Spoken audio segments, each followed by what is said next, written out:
Great to have you kicking off the week and the month of February with CNN Student News. My name is Carl Azus. We've got 10 minutes of current events lined up for you, but no commercials. Our show starts in the Middle East with a bit of history. Israel is an ally of the United States. The mostly Jewish country was founded in 1948. Many Arabs in the region opposed Israel. In the wars that followed, Israel defeated the Arabs. But tensions between Israel and its neighbors, which include the country of Lebanon, have been simmering ever since. All right, present day. There's a militant Islamic group in Lebanon named Hezbollah. It opposes Israel and the West. Israel and the U.S. consider Hezbollah a terrorist group. A recent flare-up between Israel and Hezbollah made headlines around the world. Well, it doesn't take much to start a war in this corner of the world. The latest spark ignited right where Lebanon, Syria, and Israel meet. Borders are contested, land still disputed. So, when violence flares, everyone braces for the worst.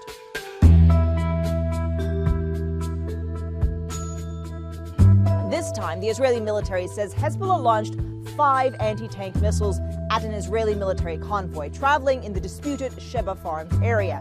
2 Israeli soldiers were killed, and Israel immediately responded with artillery strikes. A Spanish UN peacekeeper was killed in the crossfire. The Hezbollah attack was in retaliation for an Israeli airstrike carried out on a Hezbollah convoy near Quneitra in Syria a few weeks ago. An Iranian general and the son of a Hezbollah commander were among others that were killed. Now, it's not the first time this has happened. In 2006, Hezbollah killed 8 soldiers in a cross-border raid, capturing 2 bodies. That sparked a summer war that killed more than 1,000 people. But this time, it seems, tensions quickly diffused. Hezbollah is already embroiled in Syria, and Israel's Prime Minister, Benjamin Netanyahu, has elections to look forward to in March. So it seems at this time, nobody wants a war. Still, in the midst of the recent violence between Israel and Hezbollah, Israel put its army on high alert near its border with Lebanon, and it reportedly moved a very advanced missile system into place. In fact, it's probably more accurate to say it's an anti-missile system.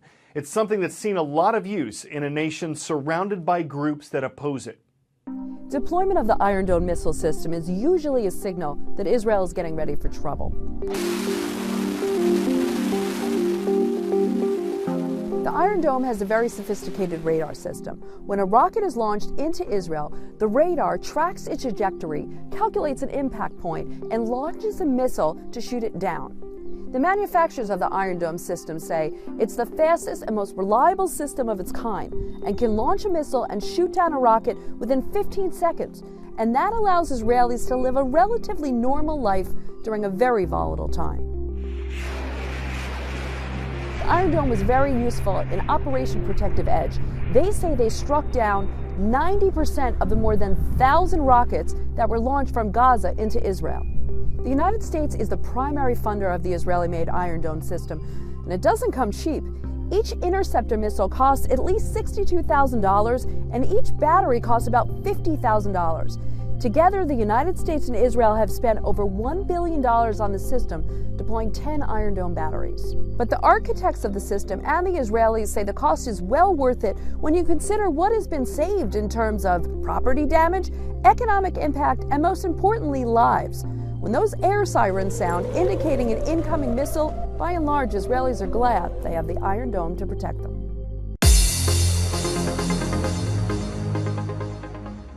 Taking attendance. Today we're rolling from a city in central Arkansas to the capital of Kenya.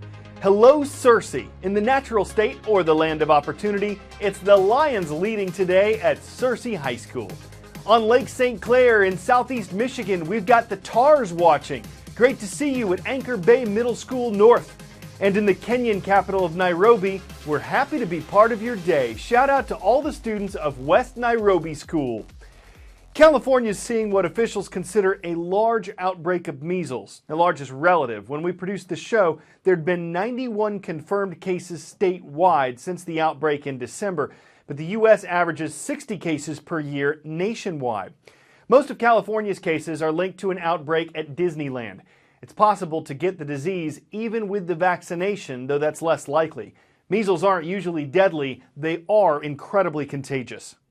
We all know that if you're on something like a plane or a bus or a train and somebody near you were to sneeze and they had measles, you have a real chance of being exposed to the measles virus. But a study from MIT last year found it's actually much worse than that. If I were seated on a plane like this and somebody way in the back sneezed, the truth is that virus now could travel in sort of invisible clouds of micro droplets all the way up to where I am seated here. And what's more, despite the fact that planes have a lot of systems to filter the air, if the virus stays in the air, it could be viable for 2 hours. If it lands on the backs of armrests or in chairs, something like that, same thing. And that's a real problem, because if you are not safe against this disease, you have a 90% chance of getting it just by being in the same place, because it is a highly infectious disease. In the U.S., Black History Month arrives every February. It commemorates the achievements and contributions of African Americans, and the idea started in 1926 with Dr. Carter G. Woodson. He was a historian who believed that knowing their past would help African Americans build a better future. He picked February because it was the birth month of both abolitionist Frederick Douglass and President Abraham Lincoln. The Civil Rights Movement contributed to Black History Month's awareness and popularity. This year, there's a significant anniversary. It's been 50 years since demonstrators marched from Selma, Alabama to the capital of Montgomery. They wanted fair access to the polls so they could vote, but it wasn't until their third march that they were allowed to reach the end. I was standing up there and the people started running.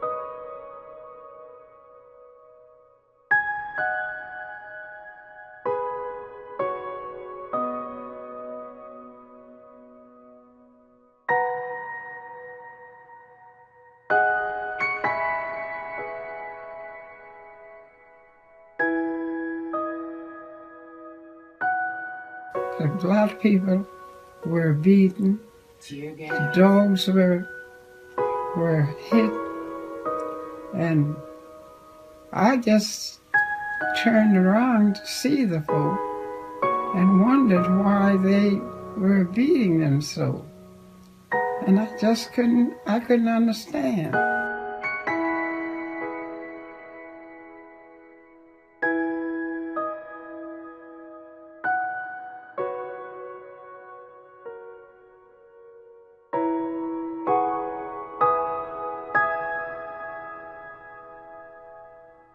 I just don't see how anybody can say that a man can fight in Vietnam, but he can't vote in the post office.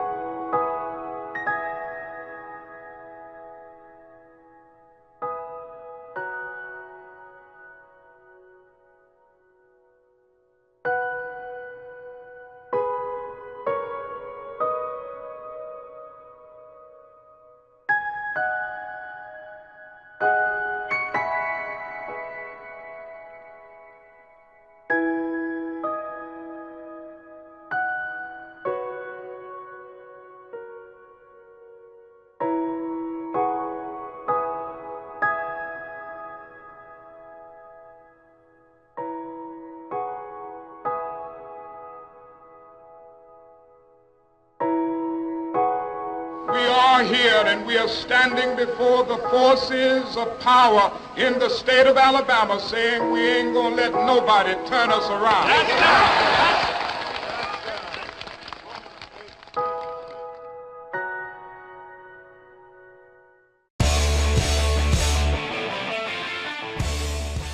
Last Wednesday's forecast for the Grand Canyon, cloudy with a chance of awesome. We're not talking about the sky, we're talking about what happened in the canyon itself. It was invaded by fog. This was caused by a temperature inversion, a relatively rare condition with cold air on the ground and warm air hovering over it. It trapped clouds in the canyon for a little while and then, like a blanket being pulled off, it disappeared in about half an hour. So they were gone but not forgotten. Well, maybe they became like a cloudy memory. There was once this canyon of information, but the details got misty. I'm Carl Azus. It's been a grand 10 minutes, but we have to roll out till tomorrow. Hope to see you then.